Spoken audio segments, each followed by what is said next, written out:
Welcome back to the Culture Climate Podcast. I'm your host, Ryan Brents, and today we're celebrating a special milestone, our 10th episode, double digits. How about that?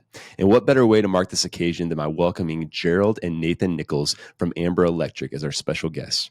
In this episode, we'll not only delve into the core values and leadership dynamics at Amber Electric, but also highlight the unique father-son relationship between Jerold and Nathan, who lead the company with a shared vision and passion. We'll uncover how their history and bond influence their approach to building a thriving workplace culture, promoting skilled trades, and supporting mental health awareness within their organization. Join us as we explore the journey of Amber Electric through the lens of family, leadership, and commitment to employee well-being. Without further ado, let's dive into this special conversation with Jerold and Nathan Nichols. Let's climb it. Welcome to Culture Climate, presented by STC. Company culture is complex, like trying to track down Sasquatch. We're here to dive into the belly of the beast. Join us for firsthand stories from leaders, along with transformative ideas and insights impacting organizations and people. Ready to climb it? Let the journey begin. All right, well, good afternoon. Welcome back to the Culture Climate Podcast. My name is Ryan Brents, and I'm the host, and I'm here with Daniel James from STC, and we are fired up to have two awesome guests here from Amber Electric. We have a father-son duo. We got Jerold and Nathan Nichols. Welcome to the show, guys. Thank you. Thanks. Glad to be here. Absolutely. So I want to just kick it off. And obviously, I just introduced you as father and son. So we would really love to hear about the culture dynamic of the relationship of being father and son and being partners and owning a business. So can you just kick it off with that journey? Yeah. You want me to step out so you can do this? I'm Jerold. And Nathan's dad, of course, and we've known each other 45 years now. As of yesterday, it was his birthday, so happy late birthday. We've actually, gotten along really well our whole lives. I mean, his whole life. I coached him in ball and sports and soccer and chased him everywhere, and I think we've gotten along pretty well. We'll let him comment on that. But no, I've been in the electrical industry since 1978, so I've been around a while. Before the internet and all that good stuff. Even microwave ovens, I think, were invented since I've been in the industry. But anyway, just seen a lot of change. And Nathan never, I think, wanted to get into the industry, and he kind of did it by accident. I'll let him talk about that. But we just, I was fortunate enough to watch him grow. And when the opportunity at Amber came along, he was just the perfect choice. And we've been here since June 1st of 2018, and I really think it's proofed out that way.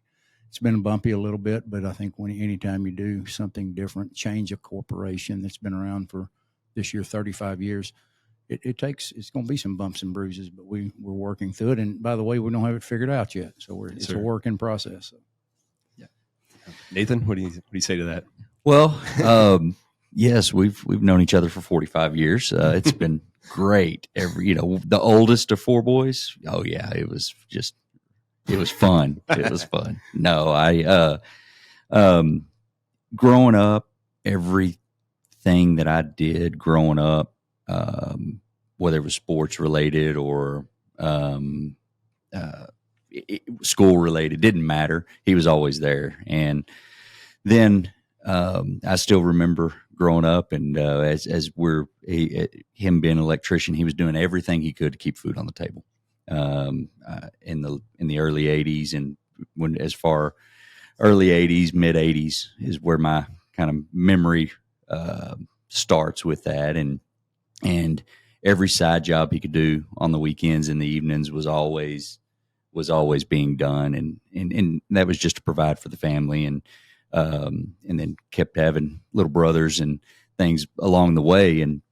And so as I got to be a little bit older, 7, 8, probably a little older, at 9 or 10, he'd start taking me with him, and I'd get in the attics and help pull wire. And then, as I got older and we start traveling to Dallas or going to Ranger games or whatever that may be, driving by buildings and telling me, well, I was on that job and I was on that job, and here around the Dallas-Fort Worth area, and really, really interested. But what I did find out over that time is I didn't want to be an electrician. And so it was fun. I enjoyed it. I enjoyed spending time with him, being able to do that, because he was putting in all the overtime that he could, and everything that he could to make sure that the family didn't go without, but also not missing anything. It was really a unique situation where I don't feel like there's not one time I can remember him not being at an event of mine, and but also working every hour of that he possibly could. So, all that being said, didn't want to be an electrician, and went through high school and wanted to play basketball or baseball, and that didn't work out in college. So went to school and had a good time at school, and got into coaching. One of my old high school coaches called me and asked me to be if I would be interested in getting into coaching, and I did. I loved it. I loved being around young people that I could pour into and see where they started at the beginning of a season and where they were at the end of the season. And saying all that to say that as we kind of fast forward to how I got to Amber, I was at a different electrical contractor, different time in my life. And let me back up a little bit. I got into the electrical trade, like I said, by accident. It was I got out of coaching. My wife and I got married. She got pregnant, and that $1,500 a month that I was making in coaching wasn't gonna cut it. So I called him and said, Dad, I need a job until I can find me a job, or I need a paycheck until I can find me a job. I was about 23 years ago, and fell in love with the industry. Started from the ground up. Started at the shop as a delivery guy, and worked my way through chemical plants, roofing plants, industrial side of the electrical trade, all the way into the opportunity to become a project manager for a different company, and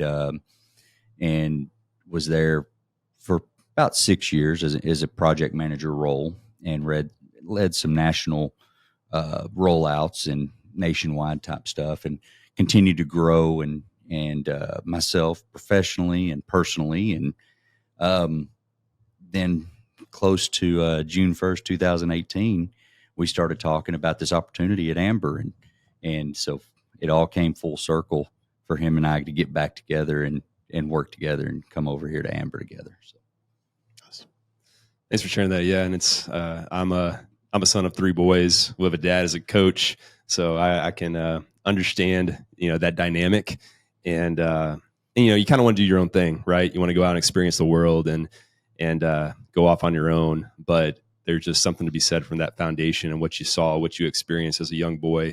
And so for it to come full circle like it has, that's really special. And so now you two find yourself at Amber Electric, owning and operating this business. And I kept hearing this date, June 1st, 2018. So can you take us back to then, which wasn't too long ago, but can you take us back to then? What is the significance of that date, and how did things move forward from that point? So take us back. It was June 1st, 2018 was just basically the date that the transition was going to happen. The founder of the company is a great friend of mine. I'm still friends with him. His name's Steve Kennedy. He founded Amber in May 31st of 1989. So we'll have our 35th year anniversary this year. We're actually in the planning stages of that now. And it was just June 1 of 18 was the day that the transition was going to happen. I had sold another business, and he and I were just friends, and he said, "Hey, tell me how you did that." And so we were really just talking through it, and I was much younger then. I was around 53 or 4, and I knew I was too early to get out. I just didn't want to continue with that business model. And so I was really giving him pointers. I tell everybody I was a real professional. I'd done it once. I was the guy I needed to be consulting him. But, he was just asking about it. He had 3 daughters. He said they were not interested. He said, "I think I'm going to probably have to go outside and sell." So, I don't know, we talked for 2 years probably before he said, "Hey, you got boys or kids that are in the industry. Why don't you look at it?" And that's kind of when, like Nathan talked about it, I approached him and I said, "Hey, what do you think?" And, of course, my wife was going, "Oh, boy," And so no, that was really the significance of the date. Was just the date that the closing happened, and we transitioned into ownership, and it's been fun. I mean, hearing him say all that about me not missing things, as I'm reminiscing on that, he's right. I tried to do if I had to work nights, I'd work nights or whatever to try to do it, and I try to do the same with my grandkids now, and I've got 7 of them, and it's a challenge. But anyway, it's fun. And just being able to come back, and I know that I'm in a special place being able to work with my kids. And even the two that aren't part of the electrical business are in construction, and I still get to work with them. So honestly, I'm working with all four in different capacities. Yeah. So it's really fun to see them flourish and do well. And it's great as a father to see that. I don't feel like I'm as old as I am, but man, it goes in a hurry. And to look back and just see that they're all trudging on the right direction is really, really satisfying. The good Lord's put it in us. We're good Christian people, believe in that, and that's what the company's built around. The good Lord put us here to serve others and positively affect lives, and that's our mission statement. We do it every day. We hire, fire, interview, promote. Pick partners like you guys are with us. Y'all, we partner with y'all, and if y'all didn't meet our core values, we wouldn't partner with you. So it's important to see it that way, and it makes life so much more simple to be simple. Yeah. Tell me about leading up to that day on June 1st, kind of going back to that. Did you have a plan walking in there that day, or was it just shooting from the hip, or did you know what you were getting into? And like after you walked in that day, and if you had a plan or not, and then what was that first couple months like, and what did you learn that maybe you didn't know when you bought the company? I think looking back, I was probably a tad arrogant, thinking everybody's going to love me, and you don't realize that the change. I mean, and I'm a sports guy too, and I look at everything kind of from a sports angle, and it's like I never thought about walking in and thinking I'm bringing all new coaches, I may be bringing new players and all that. So I think the former owner had done a good job of keeping it quiet, that he wasn't, that he wasn't selling, but he was in his mid 60s. I mean, it's like all of us, we're not going to be here forever. So I think it was a surprise, and anything that includes change is tough. And I mean, something as simple as if you cross your hands differently, it's uncomfortable. And when you realize that, and we saw that, and we knew we had to go in and gain the trust of people, you walk in, they're not giving it to you. You have to earn it. Mm-hmm. And the first few months was really observing the team. And of course, we'd known a bunch of them because I'd crossed paths in the industry as a competitor. But just watching, learning, getting closer to them, understanding that we weren't there to just blow the thing up and start over. The reason we were there is because of the reputation of Amber and Steve and all the guys that he had built around. And it was risky looking back now, going, they could all said, walked out. And that never crossed my mind. I never thought, I felt like we could win that over and continue going forward. So it was, I was comfortable with it, but when I saw the faces, and there was obviously some letdown, I think, a couple of guys that were out of town, and they were in Austin at a job. And I can remember one of them, he was pretty hurt about it, and understandably so when I put myself on their side. So we tried to smooth that out as best we can. Nathan did a great job of that. And the plan, and we talked about EOS a little bit earlier. I think you guys are an EOS company as well. I had that plan, but getting everyone to follow that plan is not, you can't just snap your fingers and go, we're doing this tomorrow. Even when you do, everybody rolls their eyes at you.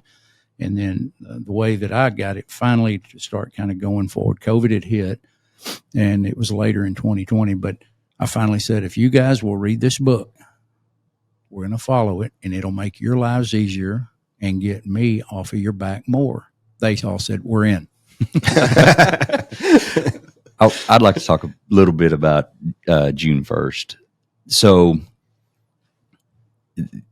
I remember being parked down the street of Amber's office there in Irving, and waiting on the thumbs up or the phone call to, hey, you guys come on in. So when Steve announced it to the entire company, they're all sitting there and in the warehouse, and we got the thumbs up. And when I walked in, I kind of blacked out. I mean, you just really like, oh my goodness, this really is overwhelming. Yeah.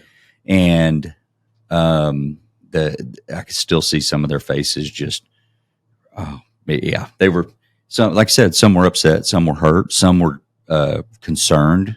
Some, I mean, they love Steve Kennedy. I mean, it just the type of person and the high character he is. But one thing that we did, and not knowing about the plan, I felt like looking back is we were open and honest and vulnerable and looked them in the eye and stood there and just and told them that Amber's here for the long haul. We want to be a family-owned business. We want to build on the foundation that they had created, and not come in here and do something, blow anything up and start all over. This was truly just taking the ball that they've gotten down the field and scored so many times on, and continue to move it forward and find ways to make their lives easier and more enjoyable, and continue to have a career. So that was something that we, looking back, as I was thinking about it, as he was talking through it, it was really just open and honesty and being vulnerable with those guys and letting them know that we were just as concerned as they are, and we're going to be in it together. Yeah. So that's great. Thank y'all for kind of breaking that down. I can imagine that day being a lot. It's overwhelming, but you've come a long way. And what I heard right there is you were talking about just kind of your core values and kind of some of the intangibles that you guys are just proud of as a family and as individuals. And now you got to go into an organization and instill that and grow that and scale that. So can you talk about that process? One, you got to go in there and kind of establish yourself, but then you start getting some traction, with the help of some frameworks like EOS. But now you really want to start growing this thing at a healthy, mature level. Can you talk about that process and how you guys view growth and scaling?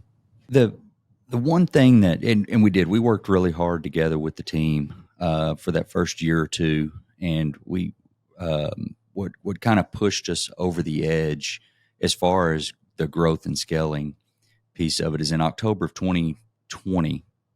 I believe it was October 2nd. The date's still on our board in our room. We sat down with the trade partner, with the general contractor, who's one of our partners, and still to this day, and had been long before we came to Amber.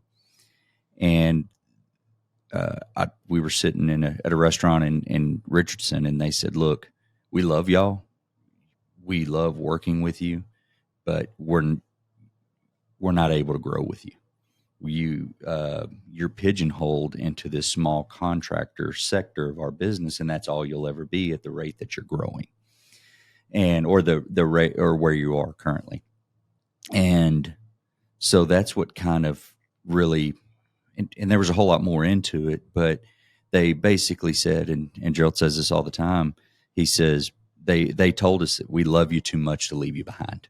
And so that pushed us over that EOS edge, which then allowed us to break down those barriers of being siloed within our company. We developed our leadership team. The core values were already there. We just had to pull them out and write them down. All the folks that have been at Amber all these years have already created those. We just needed to get them on paper. So that was somewhat easy. Our core mission, coming together with the leadership team and developing what our core mission is and our core focus. That kind of was like you said, the framework to kind of start looking at different ways to approach members within the industry, whether it was trade partners, whether it was general contractor partners, and truly measuring and having those measurables internally to look at and see who the partners are. Do they line up with our core values? Yeah. Do they line up with what we believe? And start looking at that, and then getting that rifle approach in place to go after those partners and tell them we're a partner. We want to be a partner. We want them to be successful, and what can we do to help them be successful? And at different levels. Prior to EOS and prior to that conversation of 2020, in October of 2020, we were just on the surface.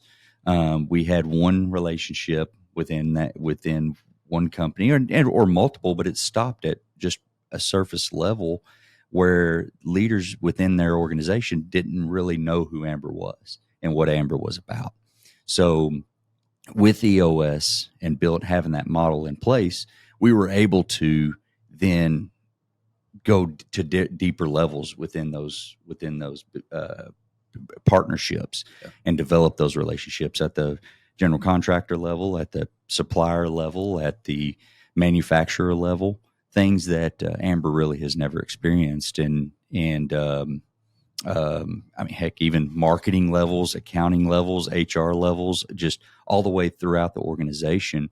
So they know who we are, we know who they are, and that they can hold us accountable and true to who we say we are. Yes.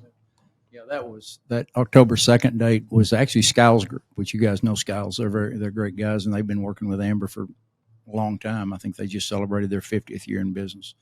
And I told them we're going to write that date on the board. We'll never take it off. And if I'm not mistaken, that was a Friday, enjoying some good old Mexican food over at Papacito's in Richardson. Everybody knows where it is. Oh, yeah. And the guys in the room, it was real funny.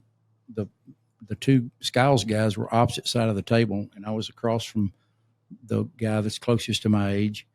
And I think it was Nathan and JJ and CE, and they're two of our VPs of ops and pre-con and estimating and sales. But I think they looked at me like Brent and I had rehearsed this comment, like, "We love you too much to leave you where you are." And I said, "Guys, he didn't know anything about this." And that following Monday, Tuesday, I had them scheduled I had us all scheduled in a Culture Index training seminar, which I know you guys are familiar with Culture Index. And we went off for 2 days, and that really, I think, was a key factor. The good Lord lined us up with Skiles and the right players, and then we had the Culture Index thing, and that just kind of started the flow. Mm-hmm. I think that point when we got to that, the trust that we had been working for, I want to say the curtain peeled back a little bit more, because they realized that they're 2 years, they're not running us off. They're giving us a chance. They're trying everything. And it might have been some of that, heck, let's just try it. Let's just satisfy him and try it.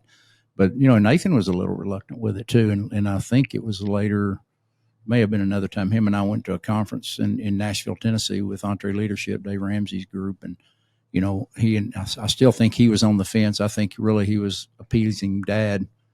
And, he leaned over to me the second or third day, and we'd taken our wives up there. We got to go to Dave Ramsey's house, met a bunch of the celebrities. It was a really nice trip. And we, at that stage of business, we probably shouldn't have been spending that kind of money, but I did because I felt like it was important. And he leaned over to me at a break. He said, "Dad," and when he calls Dad and we're working, we know it's real. Mm-hmm. And he said, "I get it."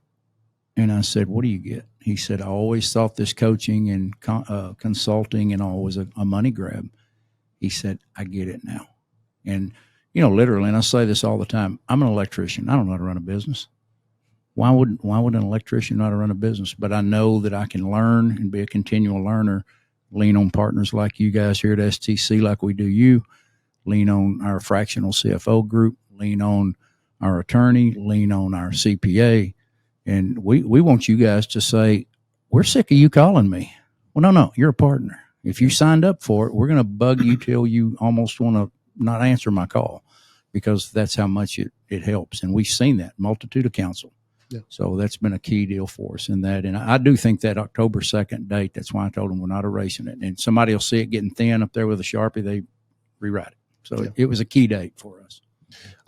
What stands out to me is how you guys leverage all the tools in your toolbox, right? You like, "Hey, I don't know this, but I know a guy who knows this, or I know a team that knows this." Not only from like professionals and different kind of consulting type things, but you're also leveraging your internal team that was already there. You didn't kick everybody out. You're leveraging those guys' experience, and the culture already existed. Then I know you guys are real active in associations around the industry, and you guys are active in those, and you're drawing that out. So what always stood out to me, guys, is how you maximize all the different elements within the organization or outside the organization that are associations or whatever they be, and pulling that out. So that's what really stands out, is that you guys probably do a really, really, really great job at that. And I think that helps change that culture, right? Because your culture is ever changing like DNA, right? It's just never the same. Tomorrow it's going to be different than it was today. And I think grabbing all that stuff helps keep that culture moving and not get stagnant, and also improves it. So is there any catalyst that you guys can remember since you took over the business in 2018? Is there any catalyst, like a moments where you like, this cultural thing that we did here, or this thing we added to, besides EOS, is there anything else you added that really drove the culture? And if it was EOS, was there any like moment where they got it and it was like an aha moment?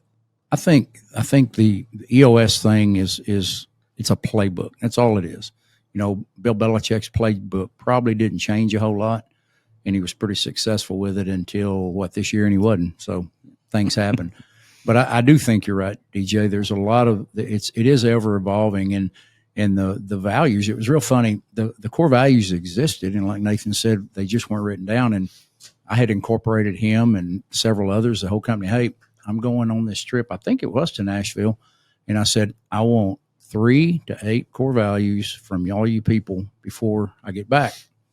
And our HR lady Michelle said, "Oh, well, I'll make sure she'll drive it." So we came back, and there were 6, which is fine. That was in the number. And then as we even worked through, one of them was leadership.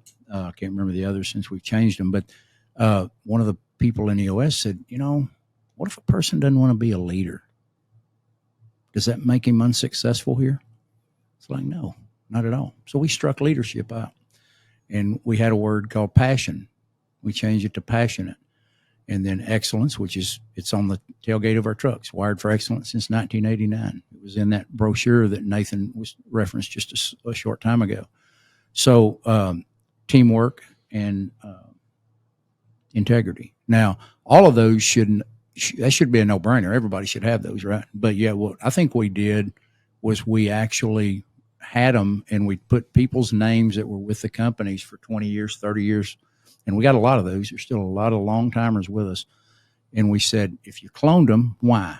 And we'd write, Jaime Pacheco wrote all of his qualities. Paul Perez wrote all of his qualities. J.J. Jones, all of his qualities. And then we started striking them because they've got to be 3 to 8. We don't want that many. We got them down to 4.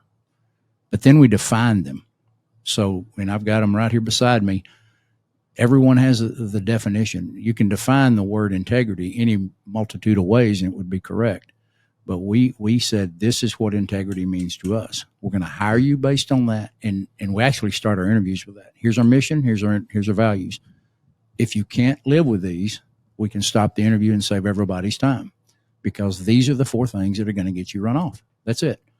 And makes it less for us. And we've literally had people come in that were kind of on the bubble. We'll give them all a chance. We want people to win. We know people have junk at home, and they have stressful lives, and we get that. And we want them to have a safe place to come. But we've set people down before and said, hey, come sit on my side of the desk. You're the boss. Here's the values. I'm going to be you. What would you do with me? And I know at least one walked out, maybe 2. I think it was 2 people that just said, I agreed to that, and I broke it. I'll save you the trouble. I'm out. I didn't fire you. You fired you. Mm-hmm. So that I think identifying and defining those core values are extremely helpful, because still, to be unclear is to be unkind. And if I'm exactly rifle clear, and now those people we're nominating people for core value awards, and Nathan gives them away every month, to stuff, those type things. It's just simple. Less is more. Yeah. That's the beauty, I think, of EOS is it puts it all out there, and you get to define, your VTO, your vision traction organizer. But really that foundational aspect are the core values. So I love this discussion. It's obviously come up quite a bit on our show here about core values. And I like what you said there about defining it, Jerold. Can you guys give any examples? And you don't have to go into too much detail, but I'm always fascinated with core values. You got like the theoretical, like, man, that sounds good. Everyone can get down with integrity and passion, but then how do you make that practical in your decision making? Like, and as a leader, and that's different at different levels, right? So as leaders of the organization, what is your compass with your core values that helps you with making decisions? Can you speak to that at all? So there's been decisions along the way that or decisions we've made along the way that if we would have moved forward with them, we would have broke our own core values. And so when we take the time to look at opportunities and decisions and different tools that we leverage, that you talked about there, DJ, everything with everything we do truly does revolve around them, and we might proceed down a path that is going to violate or break a core value, and then we catch ourselves. It makes it so much easier. Usually we catch it within a few days. We haven't seen it fail. We haven't seen a drastic failure months down the road where we have, it's always been, whether it's somebody on the leadership team, somebody within the office, somebody within the field. Hey, guys, why are you doing this? This is violating teamwork. This is violating integrity. And that's within a few days when we present an idea or an opportunity to our team. And we align all of those core values with the tools that we leverage. And in order to continue to grow and push people to be better versions of themselves, we love all the peer groups. We love all the tools. We love, because what tool may work for you for a message that we're trying to get out to the team or get out within the organization or within the industry may not be the same tool that resonates with you. So we take those core values and everything that we do within these organizations and within these tools and within these outsourcing opportunities that I've opened my eyes to drastically over the last few years. It does revolve that, and it cuts down the failure rate drastically within our organization, having those in place. I know you guys work for some highly technologically advanced companies and in the semiconductor industry and defense systems and different things like that. And that was established before you guys even arrived. And I know you've continued that journey. Have you seen those relationships with those kind of clients improve, and other, like you said, with Skiles Group and other big general contractors? Have they noticed externally since 2018, maybe some things you guys have put in place? And have you got any feedback on that? And was it good? Was it bad? Was it amazing? What kind of feedback have you gotten externally from people you've had long-term relationships with?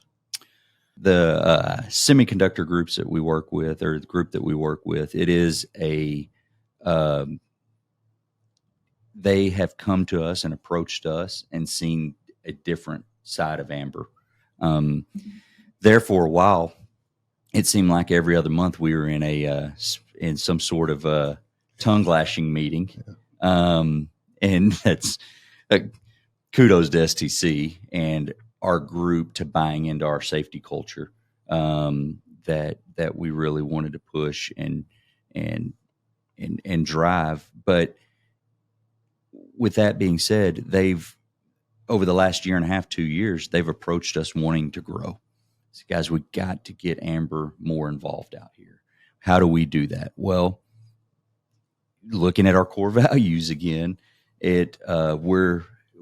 we have grown and committed for growth out there, but a slow, methodical, what's the word I'm looking for? Healthy is the word I was looking for. That's a tough one there, but but a healthy growth, where some contractors out there who are highly successful, but have grown so rapidly, they continue to have those same fail points within their organization, whether it's regard to safety or whether it's regard to completion rate and things like that. Now, has that held us back a little bit? Yes, but I think it's also earned some respect from those within that organization to say, look, they're just not going to tell us they can do it and then fall on their face. So I hear the word compromise, like you're not going to compromise your core values at all costs to grow, right? That's correct. Yeah. And so it's been received very well. That's awesome. So I want to zone out and just like the industry at large, looking at construction in our space. And I know that you two and Amber work a lot with the skilled trades, with the younger generation. And that's such a critical component of our future in this space. And so can you speak to your involvement with the skilled trades? Yeah, I have. I have a real passion for that. And Nathan and the leadership team basically told me, go find us quality people. That's one of my biggest things, and I spend a ton of time doing it.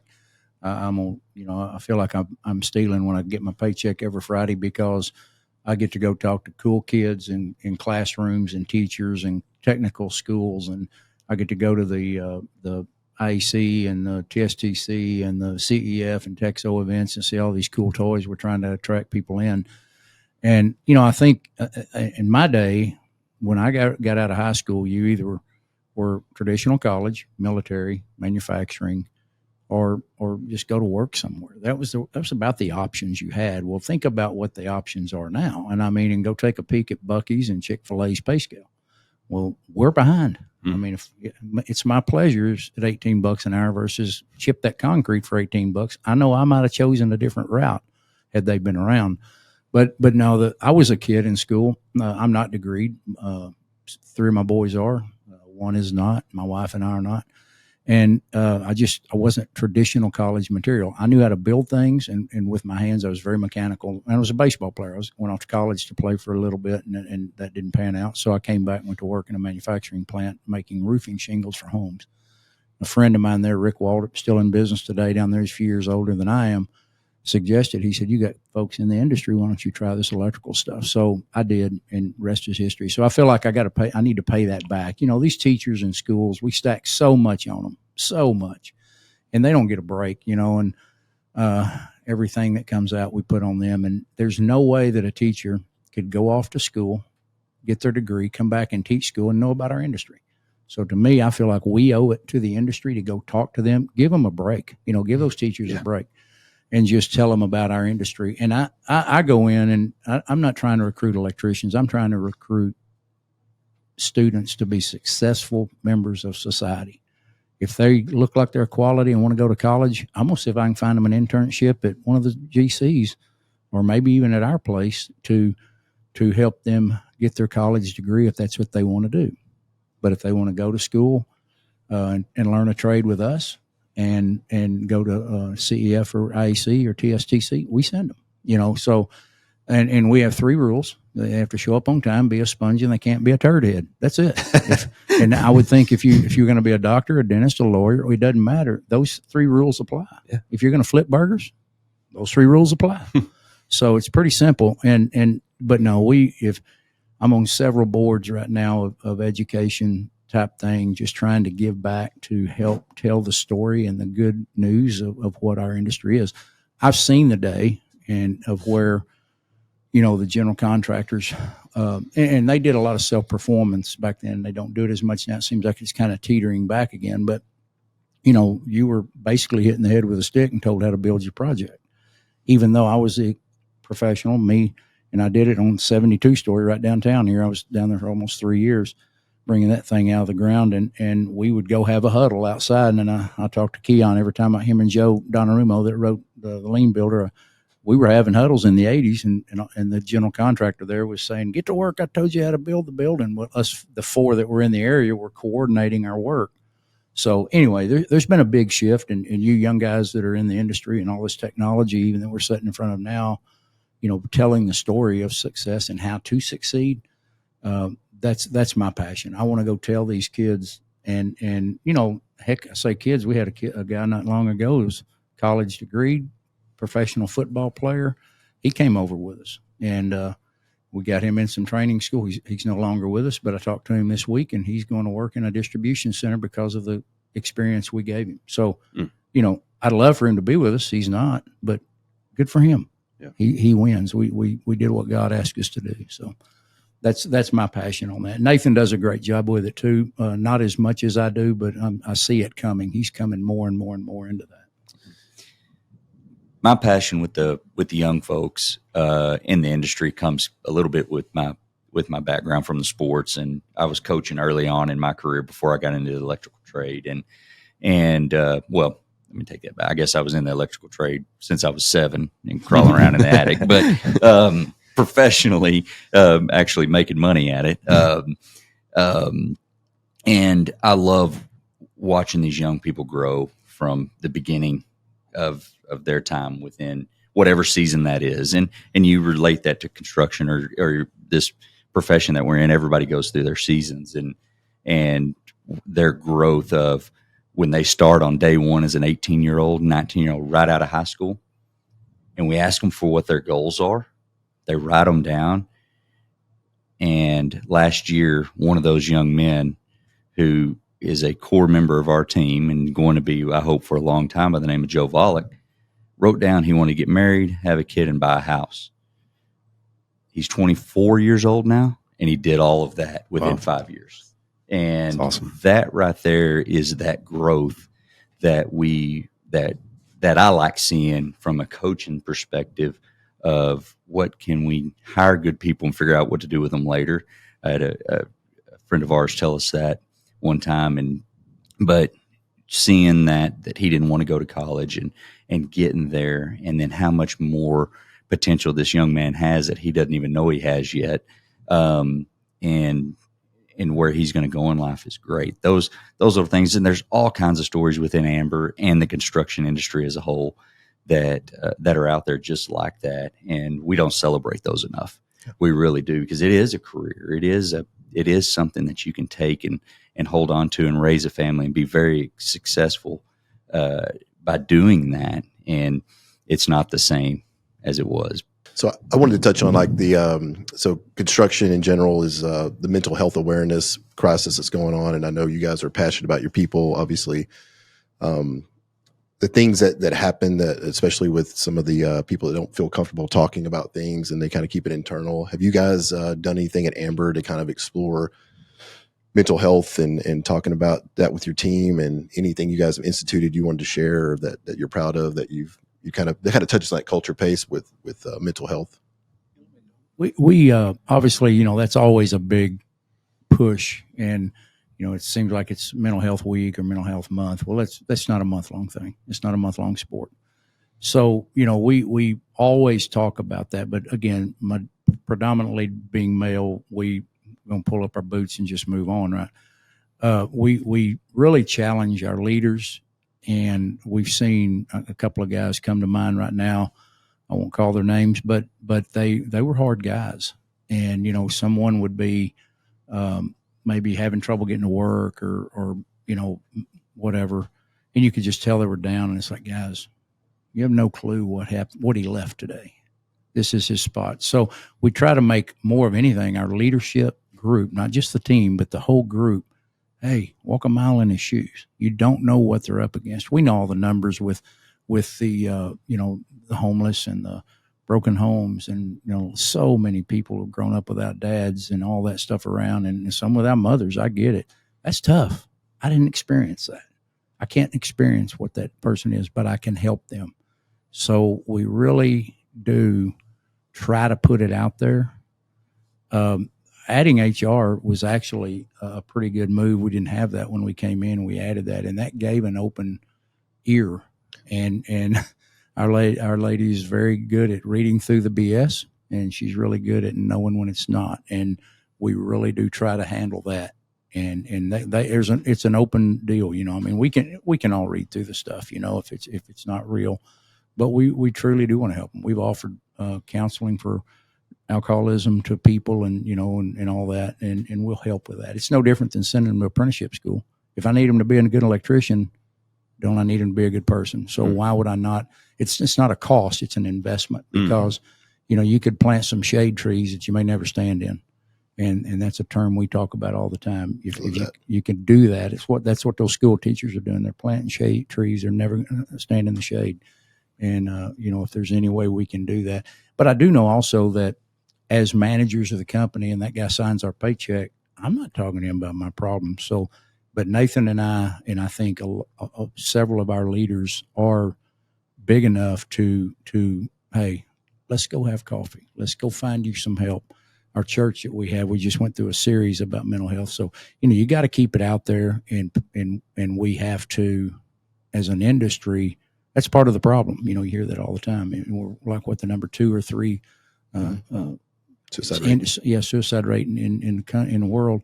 And then I got 2 firemen, and I think that's number 1. So I mean, we're right in the middle of that type thing. We have to be aware and offer a hand up. We can't just keep it down and keep it behind us. We have to address it. Love that.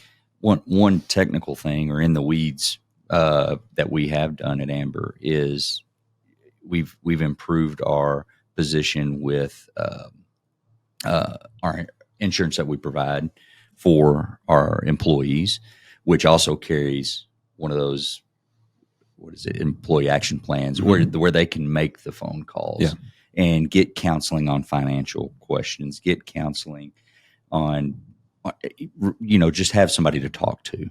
The HR is absolutely a big function that we did, to have an open door to come in and talk, and she does do a great job with that. But also that's something too. And I know a lot of folks have that option and opportunity, but they don't do a good job of communicating that.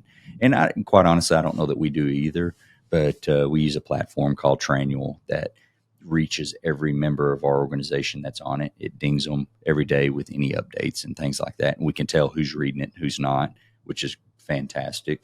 So putting those things out there and doing good jobs of communicating that is something we lean on. And as we've grown as a company, we've had the opportunity to improve on things like that. Yeah. You should be proud of that. It's good. Yeah. Well, good deal. Well, as we kind of wrap up, gentlemen, we talked about a lot of great topics here today, and we just want to leave our listeners with some wisdom. So we know that culture is a journey. You see our little mascot there and the icon. I mean, we're going up a mountain. You're gonna have peaks and valleys and all in between. But is there anything else, just knowing what you know now and what you've gone through, that you want to leave the listeners with about building culture as leaders in an organization? Hiring good people, being a good person.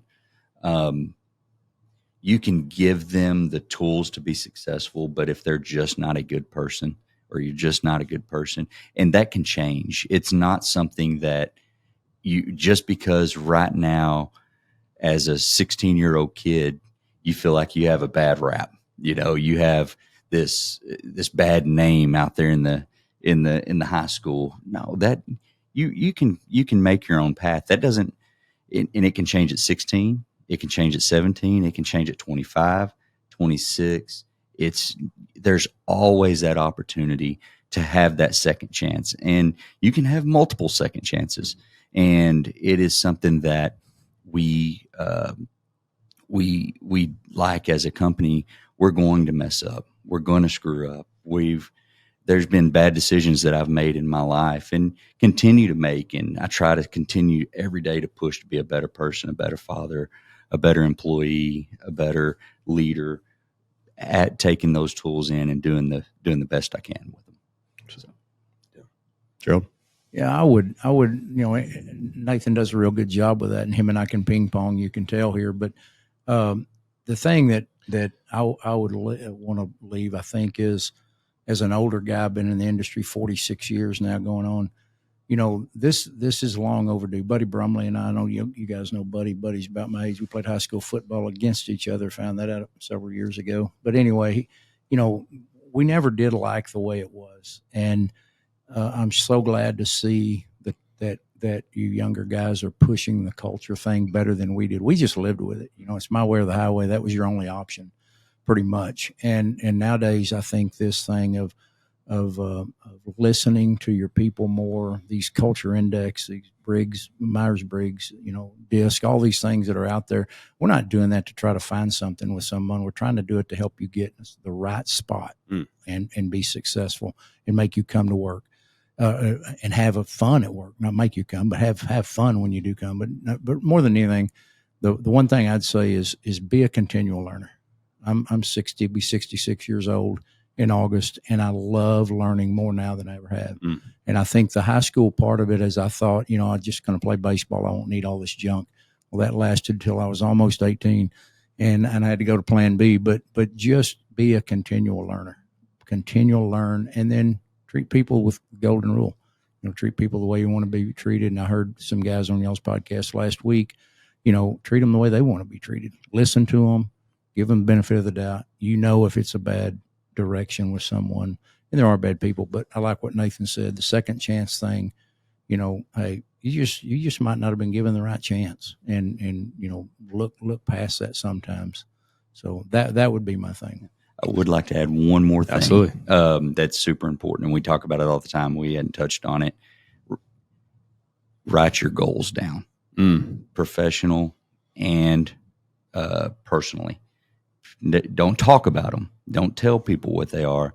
Truly write what your goals are in life, and usually you're going to meet them or exceed them. sooner than later. So that's something that I think is important for everybody, not only in the construction industry, just as a whole. In general. Yeah. That is big. I want to comment because Absolutely. you mentioned that a while ago. When you're 18, what's your goals? I want to get paid Friday and feed the family. That's the goal. And that can be the goal. But this gentleman, Nathan mentioned a while ago, Joseph Volek, I taught school for a little bit. I taught back in for a short period of time. He was actually a student in my class, in a welding class. And I went, I got that kid. I'm taking him places. And he actually signed up to try to go to work for Encore in the electrical industry, but they were paying him different or something. And our deal was paid when he went to school or when he worked and go to school. Anyway, he didn't realize, but we laid his track work out in 4 years. Here's the apprenticeship program, 6 months. You have to be in the electrical apprenticeship 4 years. And we interviewed him one time on a similar situation like this for some marketing things we were trying. And the gentleman that was conducting the interview said, so everything Jerold told you came to be. And then when Nathan had him write those goals down with the baby, the family, the house, he's 24. I mean, that's impressive. And he's a good old country boy and he can weld. I promise you, he will not go hungry ever.